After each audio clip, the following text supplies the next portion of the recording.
Jose Rizal was the dawn that awakened the nation to the fight for freedom.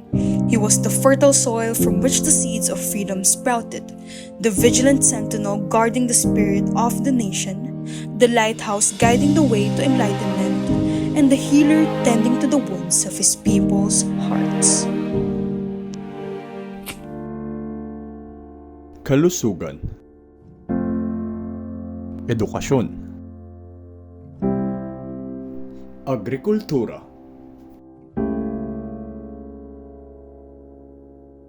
Ang kamay ng manggagawang Pilipino, tagapagtaguyod ng edukasyon at tagapagmulat ng ating kalayaan.